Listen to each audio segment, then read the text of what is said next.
구원은 성전 이렇게 말씀을 했는데 구약에는 성막이라 이렇게 말을 하고 신약에는 성전이라 이렇게 말씀을 합니다.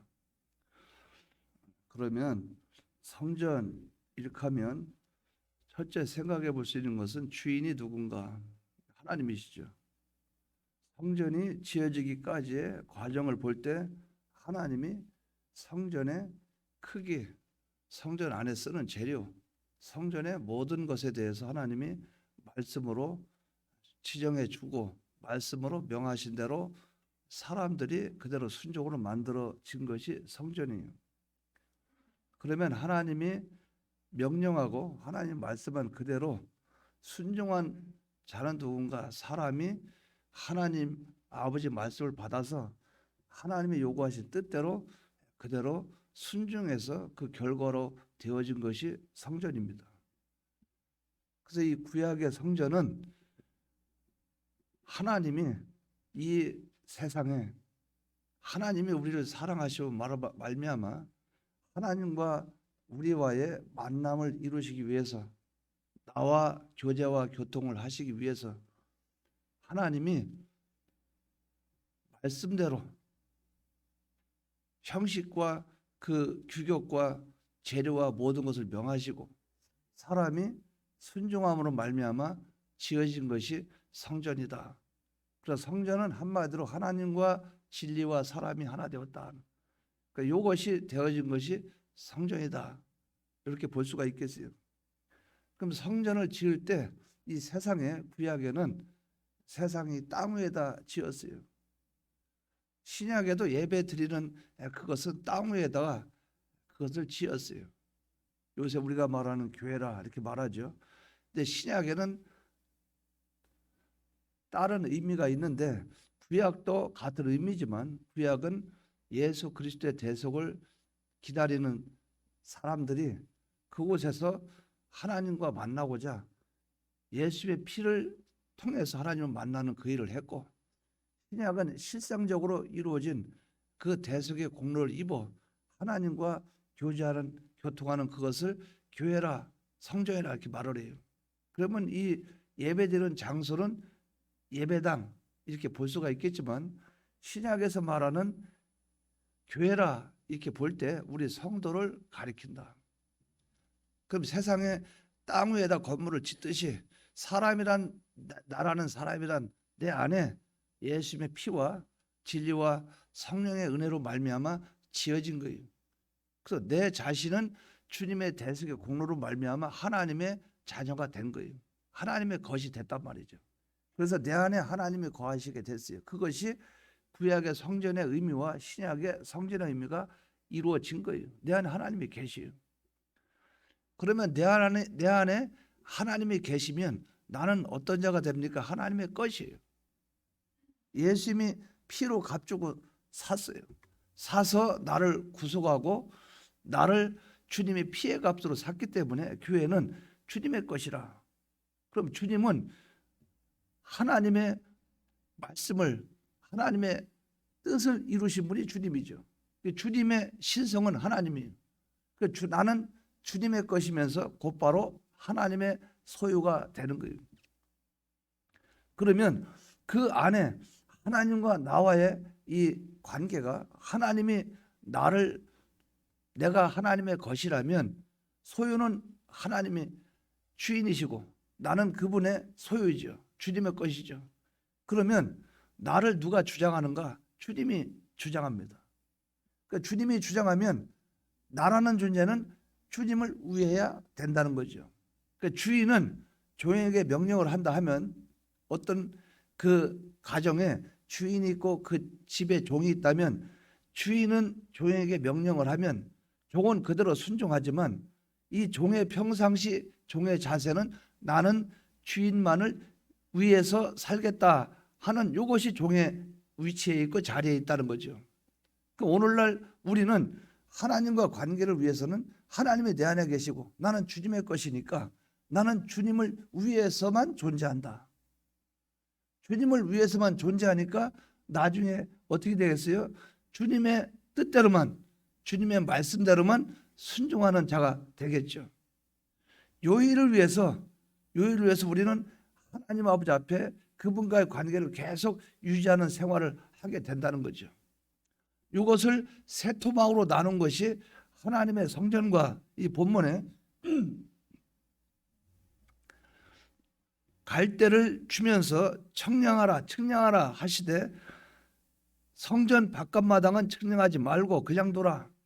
이것은 이방인에게 주었은즉 그들이 거룩한 성을 42달 동안 짓밟으리라. 근데 1절에 보면 하나님의 성전과 제단과 그 안에 경배하는 자들을 청량하되 이렇게 말을 했어요. 하나님의 성전과 제단과 경배하는 자들, 요 세 가지를 우리가 이 시간에 하나님 말씀을 배우게 될 것입니다. 그러면 제가 지금 처음에 말씀 드린 대로 하나님의 것으로 주를 위하여 주의 뜻대로 사는 이것이 요거랑 연관되어 있다 하는 것을 우리가 바로 기억을 하시고 이 말씀을 받으시기 바랍니다. 그러면 청량한다는 청량은 무슨 뜻일까? 청량하다.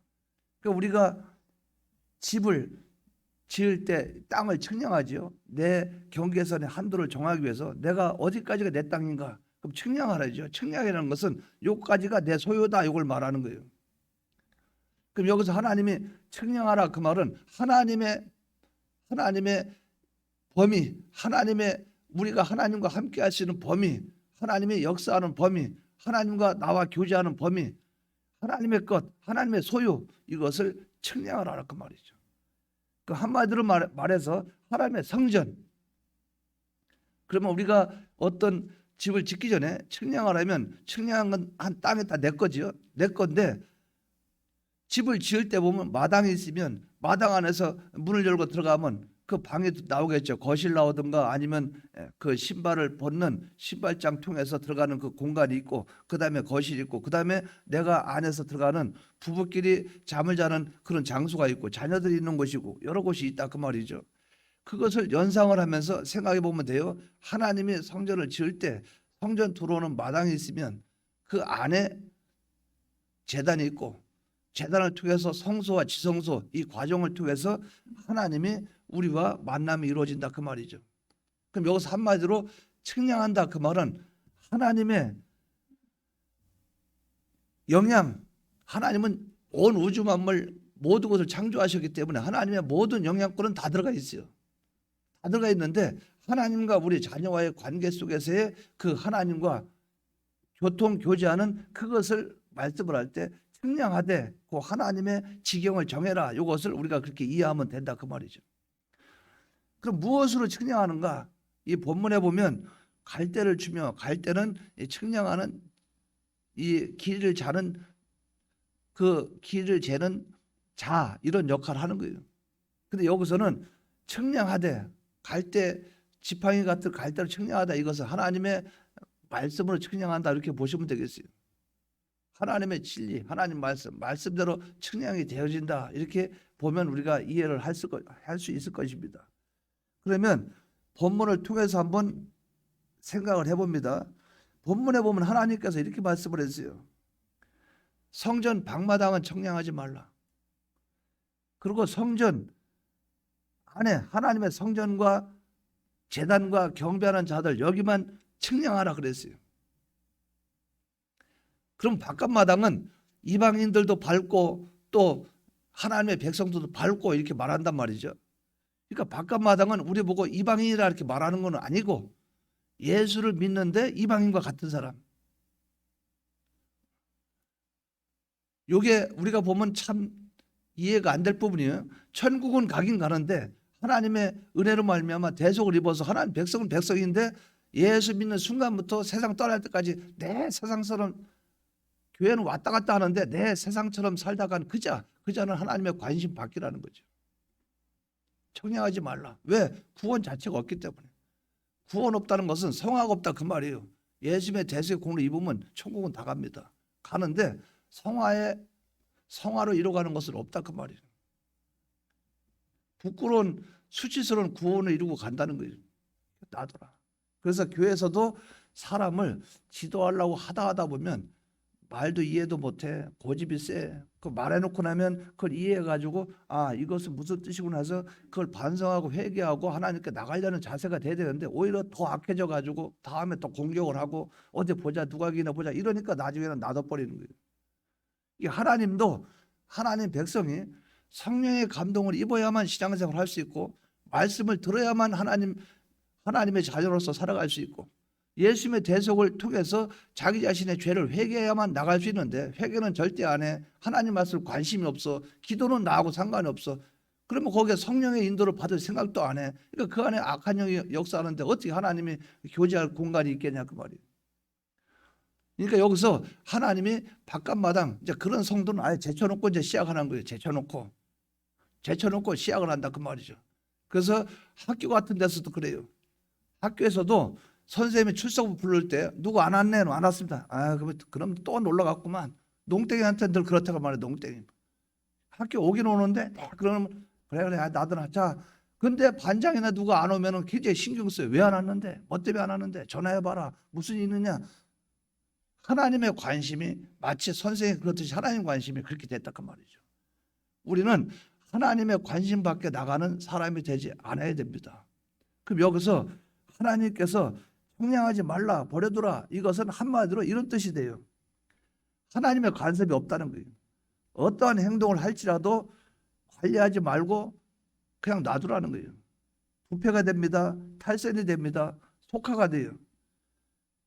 죄를 짓게 됩니다. 범죄하는 그대로 방치하고 놔두는 거예요.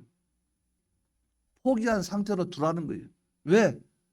거기에는 불가능이라 그 말 말하는 것이 아니고 불가능하다 그것을 논하는 것이 아니고 하나님께로 돌아올 만한 희망이 없다. 심히 두렵고 무서운 진노의 말씀이에요. 진노의 말씀이에요. 우리가 그런 것을 바로 생각을 해야 됩니다. 하나님 앞에서 믿음 생활, 신앙 생활이 하나님은 사랑의 하나님이지만 하나님은 이런 부분도 있는 분이구나 하는 것을 바로 알아야 된다 그 말이죠. 하나님에게 간섭이 없이 버림받은 자라면 택함 받은 자로서는 그 이상 큰 화와 불행이 없어요. 그만한 불행이 없다 그 말이에요. 여러분들 스스로 한번 자신을 잘 생각해 봐요. 왜 나한테는 간섭이 없지? 그 전에 예수 처음 믿을 때는 조금만 하나님께 어긋나고 조금만 하나님 섭섭하게만 하면 바로 징계가 오고 그런데 왜 지금은 대놓고 죄를 짓고 돌아다니고 대놓고 하나님 기쁘게 안 해도 왜 나한테는 아무런 징계도 없지? 혹시 나는 바깥마당이 아닌가 생각해 보시 바랍니다. 하나님이 간섭하지 않는 데가 된 것이 아닌가. 그래서 하나님의 간섭 안에 들어오려면 바깥마당이 안으로 들어와야 되니까 자기가 회개하고 그 안에 들어오면 그다음부터 만나기 시작하는 거예요. 우리가 이걸 바로 생각하시 바랍니다. 또한 하나님께서 성전 바깥마당, 방마당은 이방인에게 짓밟히게 하라, 놔둬라 그 말씀은 세상의 이용물로 세상에게 천대받고 무시당하는 세상의 종이 되는 것을 가리켜요. 세상 사람한테도 예수 믿는 사람이 수치당하고 그 사람한테 무시당하고 짓밟히고 또 세상 사람 하는 대로 다 따라서 살면서 그렇다고 구원 이루는 건 아니고 하나님 기뻐하는 건 아니고 그렇다고 해서 세상 사람보다 특별한 것도 아니고 이런 것이 있다 그 말이에요. 청량하지 말고 버려두라. 여러분 참 무서운 말씀입니다. 이걸 우리가 바로 깨달아서 이제는 하나님 앞에 바로 나가고 하나님께 인정받는 하나님이 그래도 청량할 수 있는 그 대상 안에 들어가도록 우리가 힘쓰는 저와 여러분이 되시기 바랍니다. 그러면 하나님의 간섭 속에 있는 자들은 어떠한 자들인가? 간섭에 있는 자들. 본문에 보면 성전과 제단과 경배하는 자들이라고 말씀을 했어요. 이것을 구체적으로 한번 살펴보면 첫째는 성전 생활을 하는 자예요. 하나님의 성전과 이렇게 말씀하는 것은 성전 생활을 하고 있는 자더라. 이런 자들은 청량해라. 이렇게 말씀을 했어요. 성전 생활은 자기의 마음, 몸, 행동, 자기의 소유 이 모든 것이 누구 겁니까? 하나님의 것이에요. 창조면에서는 하나님 것이에요. 모두가 하나님이 창조하셨어요. 주님의 것입니다. 그러니까 나의 마음, 몸, 내 소유, 내가 활동하는 모든 거, 이 세상에 눈에 보이는 모든 거, 각연적인 거, 불가견적인 거 다 하나님 것이라는 거. 이것을 우리가 생각을 해야 된다 그 말이죠. 그러니까 내가 누굽니까? 나라는 존재가 하나님 것이라 그 말이에요. 이것부터 우리가 깨닫고 나가야 된다는 거죠. 그런데 이러한 인생이 죄를 짓고 범죄함으로 말미암아 하나님과 연결이 끊어져 버리죠. 끊어져 버리니까 사람이 타락하니까 내 마음도 내 마음, 내 행동도 내가 마음대로 행동해. 이 물질도 소유도 내 거. 세상에 보이는 거 그거는 내가 창조하지 않았으니까 내 것이 아니죠. 하나님. 근데 뭡니까? 내가 활동하는 범위, 내가 소유하는 범위 이건 다 내 거예요. 그러니까 내 마음대로 내가 주장하고 살아왔던 우리 자신이라 그 말이죠. 근데 이것이 예수님의 대속의 공로를 입는 순간에 나는 주님의 것이 됐죠. 나는 이제 주님을 만났어요. 주님을 만났으니까 어떻게 합니까? 나는 주님의 것으로 주를 위해서 주의 뜻대로 살고자 하는 내 소망이 내 속에 있고 내 자체가 그런 자체가 된 거죠. 과거에도 모든 소유가 하나님 것이었지만 내가 내 마음대로 살면서 그걸 몰랐지만 예수님의 대속의 공로를 입어서 나는 하나님이 날 창조했고 나는 하나님의 것이고 나의 마음과 몸과 소유가 다 하나님 것이고 내가 생활하는 생활 모든 접촉하는 사람까지도 다 하나님이 주장하고 계시다. 이것을 우리가 발견하게 된다는 거예요. 이것을 깨닫는 게 중요합니다. 깨닫고 주의 것으로 우리가 물질도 보관하고 사용하고 내 마음도 주의 것으로 알고 마음의 생각도 마음의 모든 계획도 이것도 주 안에서 이루어져야 되겠고 나는 주님의 것이니까 그 모든 것이 주님 안에서 주님이 내 안에서 계셔서 그러니까 나는 주님의 것이니까 내 안에 주님이 계셔서 주님이 나를 주장하고 주님이 나에게 명령을 하시고 주님이 나를 움직이시고 마치 자가용이 준비가 돼 있으면 주인이 올라타서 시동 걸고 주인이 끌고 가면 그 자가용이 주인에게 아무런 말을 못합니다. 주인이 예를 들어서 비산동 동사무소 가려고 한다. 주인이 운전하고 간다. 그러면 이 자동차가 주인님 나는 비산동 우체국의 동사무소에 주인님이 가시는 거 가고 싶지 않습니다. 나는 지금 대구 시민공원 그거 가고 싶습니다. 수목원에 가고 싶습니다. 내가 주장할 수 없다는 거죠. 주인이 올라타서 시동 걸고 주님이 끌고 가면 내 바퀴 안에 있는 모든 것, 그 자동차 안에 있는 모든 기관은 그 주인이 운전하는 대로 움직이듯이 내가 그런 사람이 되기를 원하는 요 소원이 우리에게 있어야 된다 그 말이죠. 이것이 하나님의 성전된 자의 모습이에요. 하나님이 나를 구원하셨고 나는 하나님의 것인데 하나님이 나를 마음대로 움직여야 되지. 하나님은 가서 네가 오늘 어느 집에 누구한테 가서 그 사람에게 참 어렵고 힘든데 가서 좀 위로의 말을 해주고 와라. 예, 알겠습니다. 갑니다. 가는데 가다가 자기 마음대로 생각이 아이고 지금 친구들 재밌게 노나보자. 전화 걸어서 거기 어디야 뭐야 그럼 막 뛰어가서 거기서 자기 개인이나 자기 쾌락이나 이것을 위해서 그쪽으로 내가 내 방향을 돌려서 갔다 한다면 그것이 뭡니까? 그것이 불순종이죠. 성전된 자의 삶이 아니라는 거죠. 나는 하나님이 주인이 아닌 것이에요. 그 순간부터 나는 주인의 위치에서 벗어난 거예요. 그래서 우리는 이것을 첫 번째로 바로 깨닫기 바랍니다. 뭘 깨닫습니까? 나는 주님의 것이다. 나는 주님의 소유다. 그렇기 때문에 주님의 뜻에 따라서 주님이 요구하시면 그대로 나는 행할 것밖에 없다. 내가 하나님 아버지 말씀대로 불순종하면 성전이 되어지는 자가 아니요. 내 마음대로 하면은 내 마음의 성전이 이루어지지 않은 자요. 모든 것이 물질을 내 마음대로 사용하면 물질이 하나님 것이 아닌 내 것이 돼버린 거예요. 그러니까 하나님의 성전된 자로 사는 요 삶이 우리에게 있기를 바랍니다. 자, 여러분 자신 누구 겁니까? 여러분 마음은 누구 거예요? 마음은 하나님 것인데 그 속에 마음은 자유의지가 있어서 이렇게 저렇게 왔다 갔다 하죠. 그러나 성전된 자는 내 마음까지도 하나님이 주장하게 해야 되겠죠. 그럼 내 몸은 어떻게 해야 돼요? 순종해야 됩니까? 불순종해야 됩니까? 순종해야 되죠. 이거 어떻게 보면 참 어렵긴 어려워요. 어렵지만 주인이 내 속에 주인이 들어오셔서 주인이 나만 붙잡아 주면 그 다음은 저절로 되어진다 그 말이에요. 움직이고 활동하고 이것은 주님이 주인만 대주시면 그대로 되어진다 그 말이에요. 이러한 생활을 하는 저와 여러분 되시기 바랍니다. 이것이 성전 생활이에요. 간단합니다. 성전 생활은 내 속에 하나님이 계셔서 그분이 나를 움직이고 주장하신 그 자체가 되는 것이 성전 생활이에요. 주님을 여러분의 주인으로 모시기 바랍니다. 두 번째는 제단 생활. 제단은 한마디로 제사 드리는 거죠. 하나님께.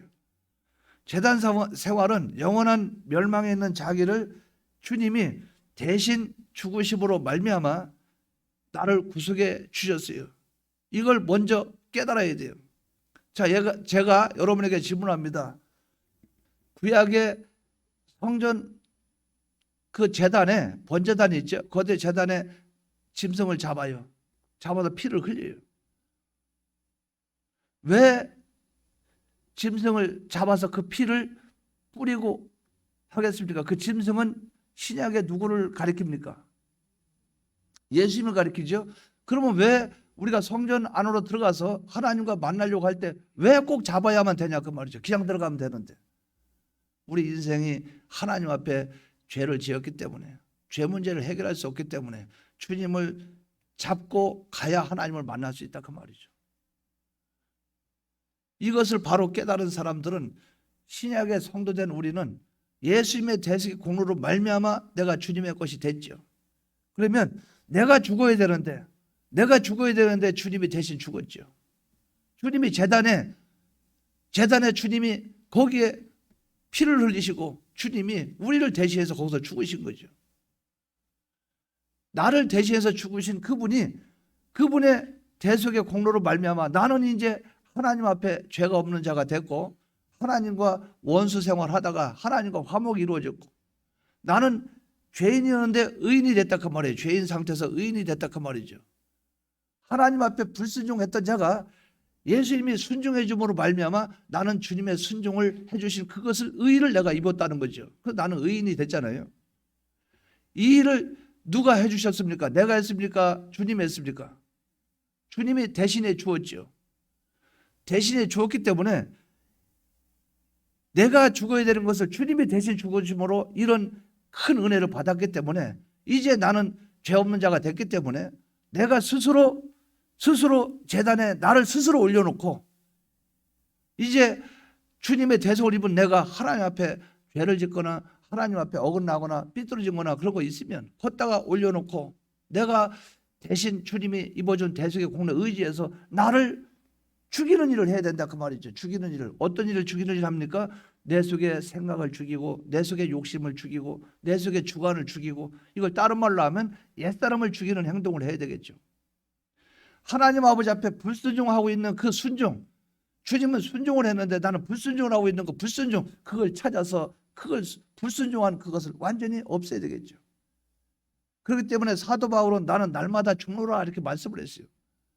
하나님 앞에 제단 생활, 제단을 드리는 것은 오늘날 하나님 앞에 드리는 예배의 형식인데 하나님 앞에 예배를 드리고, 그러니까 예배를 우리가 하나님께 예배를 드리고, 말이 맞습니까? 우리가 어떤 때는 어디 가십니까? 아, 예배하러 가요. 하러 가요. 예배 드리러 가요. 말 단어도 조심해야 됩니다.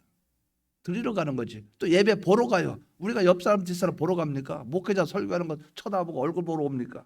그리고 거기서 잘못한 거 메모해가 적어가지고 저도 그거 몇 번 당해봤어요. 설교 내용은 몰라요. 근데 중간에 혀가 꼬여가지고 마태복음 할 때 막 이렇게 하면 목사님 혀 한 번 꼬였다. 그래가지고 여러분들 그렇게 살면 안 돼요. 망해요. 망하다. 저주 한 번.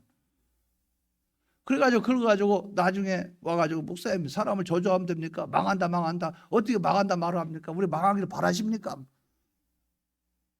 아니 그 내용을 앞뒤 내용을 잘 들어봤습니까? 그건 모르겠고요. 어쨌든 그렇다 그 말이에요. 행동도 하나님 앞에 불순종한 거 찾아서 고치고 내 속에는 옛사람을 죽이고. 근데 어떻게 합니까? 그거는 어떻게 해야만 이루어지는가? 제단에 나를 올려놓아야만 된다 그 말이에요. 제단에 나를 안 올려놓으면 그런 생활을 할 수가 없어요.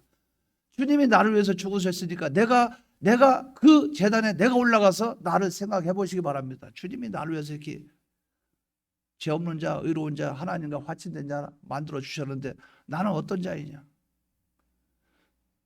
그러니까 이것을 발견한 사람은 하나님 앞에 예배 드릴 때 기쁨으로 드리죠. 예배를 드리러 오는 것이 이제 보러 오는 게 아니잖아요. 예배를 드리러 와야 되지. 근데 어떤 때는 예배 드려준다. 누구를 위해서 드립니까? 자기 씨를 위해서 드려준다. 큰일 합니다. 큰일을 해. 예배 드려주는 분들이 한 30%. 부모와 있으면 자녀가 어쩔 수 없이 교회 다니는 자녀들 드려주러 오는 분 한 30%. 예배 보러 오는 분 한 25%. 여기저기 끼우고 쳐다보면서 예배 보러 오는 분. 또 일절 동안 짓눌렸던 거, 세상에 진리였던 거 와서 휴식을 풀러오는 분, 잠 안 온 불면증으로 고생하는 분들이 교회 와서는 1시간 자고 가고. 지금 이제 오른쪽 학생들 열심히 자고 있잖아요. 이것이 연단되고 연성이 되면 작년만 되면 볼품이 없어. 진짜 참 큰 문제예요. 지금 이제 이렇게 연단 받고 있잖아요. 연습이 과중되면 참 이 상태에서 청년 되고 작년만 됐다고 생각해 봐요. 참 그때는 우리 교회는 모르겠어요.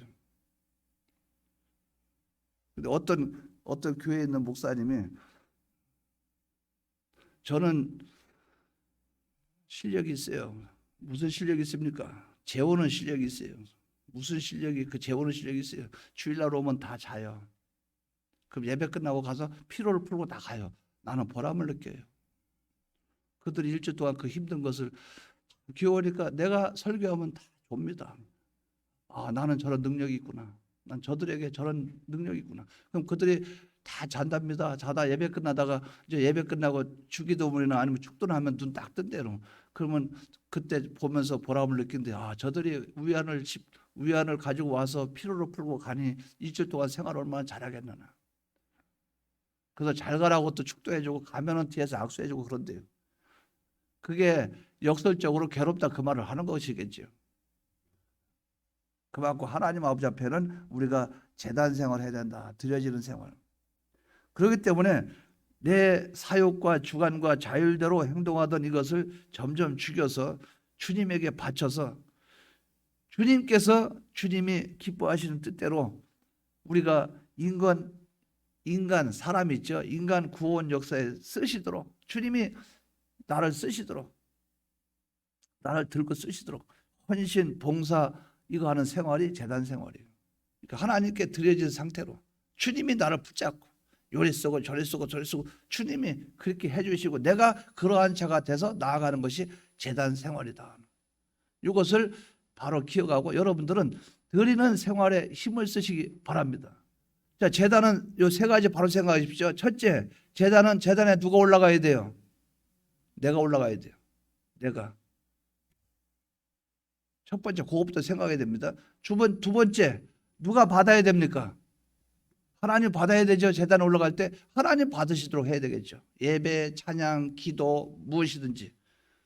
그럼 이 제단 생활은 그렇게 하면서 누구를 높여야 됩니까? 하나님을 높이게 되죠. 하나님 높이게 되니까 그분 앞에 우리가 헌신, 봉사, 또 이웃사랑, 주님이 원하는 것을 하는 이 삶이 되어지는데 하나님께 드려질 때 이 생활이 가능하다. 여러분들은 일단 하나님께 자신을 드린 자로 사는 삶이 있기를 바랍니다. 세 번째는 경배 생활이에요. 경배 생활은 세상의 모든 거짓된 사람이 있고 거짓된 신이 있고 만물이 있잖아요. 근데 그 모든 것 그것이 창조에는 아무런 영향을 끼친 적이 없고 그것을 보존, 관리, 섭리하지를 못해요. 참 이것이 참 문제지요. 그런데 우리는 거기에 마음을 두고 있거든요. 근데 거기에 우리가 정성과 마음을 다 기울이고 있거든요. 거기를 섬기고 있어요. 제가 질문 하나 할게요. 돈이 필요합니까? 필요하지 않습니까? 필요하죠. 근데 돈을 내가 벌어야 돼요? 벌지 말아야 돼요? 벌어야 됩니다. 많이 벌면 좋아요? 나빠요? 좋아요. 그런데 무엇만 하지 말라? 돈을 제가 말씀드린 것은 섬기지 말라는 거예요. 돈이 여러분을 지배하도록 하지 말라는 거예요. 여러분이 그 돈이 있죠? 여러분이 돈을 지배하라 그 말이죠. 하나님은 이걸 원하시는 거예요. 여러분 세상 사람들과 어울려야 됩니까? 어울리지 말아야 됩니까? 어울려야 돼요. 그들과 교제할 수 있어요? 없어요? 있어요. 그런데 주님은 뭘 얘기하는가? 그들의 생활과 습관과 모든 하나님과 멀어지는 그것을 본받고 배우는 일은 하지 말라는 거예요. 또 그들을 앞세우지 말라는 거예요. 네가 그들과 어울리면 그들을 하나님께로 인도하는 쪽으로 만약에 줄다리기를 하면 땡겨야 되지 그걸로 끌려가지 말라는 거예요. 우리의 삶이 이렇게 바뀌어야 된다 그 말이죠. 하물며 세상에는 온갖 신이 있죠. 점치는 사람들은 딸랑딸랑 점치면 그들이 왜 점치는 사람이 굶어 죽지 않고 살겠습니까? 예, 점치러 오는 사람이 있죠. 그런데 점치는 사람이 굶어 죽지 않고 사는 이유가 50대 50이기 때문에 그래요. 사람이 딱 오면은 이번에 만약에 100명이 왔어요. 어떻게 했으면 좋겠습니까? 예, 하지 마세요. 딸랑딸랑딸랑. 우리 삼신할매가 하지 말랍니다. 딸랑딸랑. 그런데 그냥 되면 좋고 안 되면 좋고 하나 찔렀는데 하나가 맞았어요. 그 사람 다음에 또 옵니다. 올 때 복채가 올라갑니다. 먼저 얘기했지. 된다고. 먼저 50만 원 줬으면 그 사람이 알아서 100만 원 줍니다. 용하다 그 말이죠. 그러니까 여기서 점쳐서 점이 안 들어맞은 사람 어디 가요? 딴 데 가죠. 그러면 이제 와서 점에 들어맞은 사람은 더 들고 오죠. 그러면 이제 일단 그거 갖다 먹고 살아.